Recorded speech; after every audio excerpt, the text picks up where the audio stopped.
Allison Ashley, and I attend St. Mark's Episcopal Church, and I'm part of the Creation Care team there. I'm also part of the Interfaith Action Subcommittee for Climate Change and Justice, and we're exploring how we can help with climate change. Specifically today, I'm going to be interviewing Christina Padilla about their work with getting to zero waste.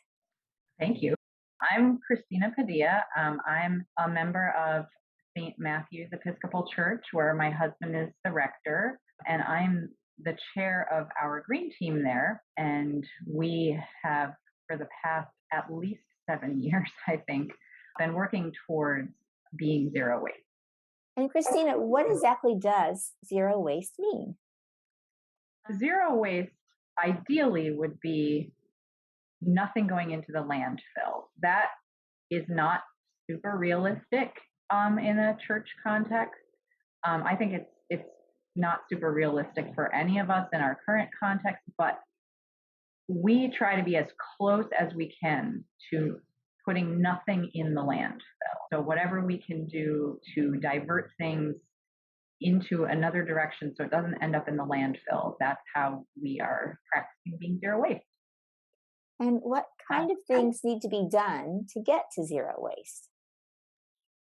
So we started, the one big thing that we do is that we compost. We do commercial composting, which is anything that was ever alive. So, when you do your backyard composting, it's usually plant matter, organic stuff, maybe newspapers and eggshells. But the composter that we use is a commercial composter. And so we can compost anything that was ever alive. So any food waste, paper napkins, wood, newspapers, meat, anything that was ever alive can go into our compost.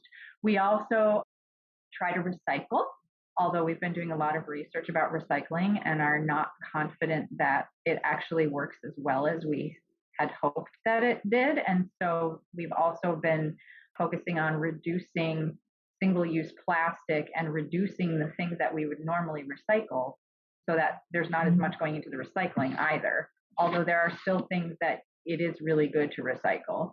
So in order to accomplish that, we also focus on reusing things, on using natural alternatives, which helps reduce the amount of plastic, packaging that we bring into our homes. And also another area that we have focused on at St. Matthew specifically is changing out our lighting to a high efficiency LED lighting so that we're not using as much electricity and we're not having to change out the light bulbs as much, because those are notoriously hard to recycle. So those are some of the ways. So what difference does it make to do these things? Well, I hope that it makes a huge difference. I mean, in terms of the composting, keeping all of that biodegradable material out of the landfill helps reduce our landfills and all of the unhealthy gases that our landfills produce and the amount of land that we have to use for landfills. Also, reducing our plastic use. Plastic is a huge, huge contaminant in our environment. I mean, it's everywhere. It's, you can see it on the ground, it's in the water, it's broken down into tiny little particles in the water, so it gets into the ecosystem. So hopefully by practicing these things, we're reducing the size of our landfills, all of the harmful byproducts of landfills, and the amount of plastic that's just all around us and inside of us too. Mm-hmm. And why do you think faith communities do this? Well, as people of faith, I would hope that it would go without saying that God's creation is something that we have a call to be stewards of. And, in scripture, it's right in the very beginning, God has created life. God is the creator. God values all life. God made everything before God made us. So in the Episcopal worship tradition, and I'm not as familiar with other worship traditions materials, but in our Book of Common Prayer, in our liturgy, we have, a lot of indications that it is our call to care for creation and it's our call to be a part of creation. I think that it's really important as people of faith to recognize and own that. So you mentioned earlier that your faith community started with composting and things kind of grew from there. So what kind of resources did you use and do you use? Yeah, so we started off, I was at a middle school function for one of my kids back when they were in middle school and saw that Collective Resource was there doing composting. And I was absolutely intrigued. And so I connected with Collective Resource. We started renting the bins from them so that we could do composting at church. And then I did a lot of research. So we get compostable disposables. So like plates, flatware, cups, coffee cups for events where we're going to use disposable, or if we are having sort of a fancier event or something that's in the church, we might use our actual dishes and then wash them in the dishwasher. So we use Collective Resources, a big resource for us. BeGreenToday.com, that's where we order our compostable disposables. We got a lot of information from the city of Evanston and the Evanston Ecology Center about what is recyclable and where and how. We used a lot of films and documentaries as resources and a few books too. I have a book, No More Plastic, and it's actually based on a movement in Europe. And so we kind of looked at that book for some inspiration. Those are some of the resources. Collective Resources is the big one. And so how did you engage and educate your congregation? Well, we started off with the composting, so we had to do a lot of announcements in the bulletin, in the newsletter. We would make announcements at events where we were going to have food. We would announce, this is what we're doing, this is how it works, this is where you put things. We showed a few films. We watched a film called Bag It. It is both very humorous and very sobering, and it's about the effects of plastic, particularly plastic bags, on our environment. We also did one about bottled water, Tapped. That's the name of that one, Tapped. Tapped. That one was about the evils of bottled water, and there really is some evil empires involved with bottled water. People found that one super depressing, which is why I say that I think it's important to incorporate some love of nature. So maybe have some documentaries like the Octopus Teacher and things that are beautiful and make you feel good, because a lot of these educational films are very sobering. Erlene Howard from Collective Resource did come to our church and talk to us. You could call her and find out if somebody from her organization could come and talk. They put out a blog. Their website is a wonderful resource. It is, yeah. We've put in the newsletter every week, we have a green tip. We did a couple of years, we did a special celebration on Earth Day, and so we really focused on it on Earth Day.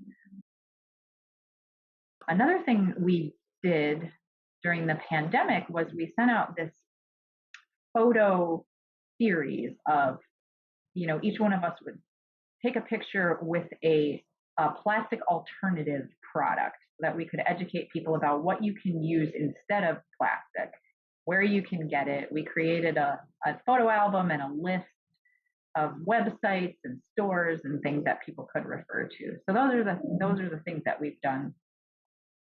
And have you met with challenges? Oh, good Lord, yes. Yeah. I mean, I think the first response of a lot of people initially is, oh, this is wonderful. And then when it starts to get challenging, like sometimes it can be challenging to figure out what can go in and what can't go into the compost and what has to go into recycling. We started to get a little bit of pushback about that. We got some pushback about how we already had all of this stuff and shouldn't we use that first. Some people were a little bit cynical about whether it even made a difference. People were really confused a lot of the time. And there was also this sort of, oh, it's really nice that you're doing that. That's not really my thing, kind of. And then I'm constantly surprised at people who've been there for years who will suddenly come up to me and say, wow, this is so cool. I didn't know we did. We've been doing it for years. And I'm glad that they've figured it out and that they think it's wonderful. But sometimes it makes me wonder, do we need to be educating or advertising a little bit more, a little bit differently? So there's been that. Probably it has been making a difference also in your faith community. It And definitely, how do they feel about it? it definitely has. I feel like now our people like claim that as one of our things. Like I think they're proud that we do this and that they know more about it now. And people are asking a lot of questions now. A lot of people won't throw anything away before asking where they should throw it. So. And have you noticed that congregants are bringing the zero waste into their own homes?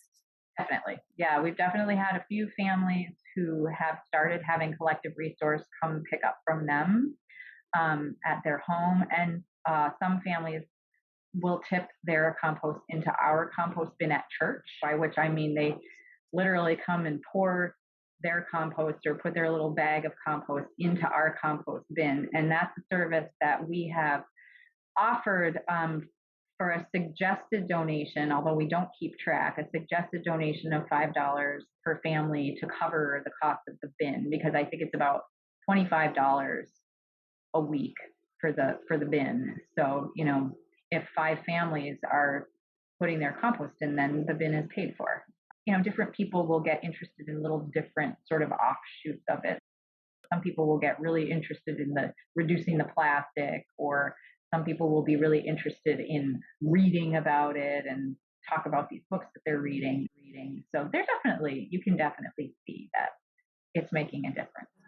As we wrap up, I was wondering if you could leave us with some top tips for us to take away to give to a faith community that might want to join this zero waste movement.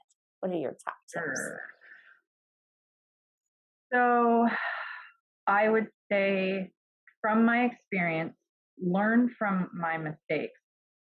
Top tip I would say is, if you're going to go zero waste, either before you start or as part of the zero waste, there needs to be a focus on God and nature and the connection to God through nature and a love of nature, because that's the positive side and that's the motivation why we're doing this.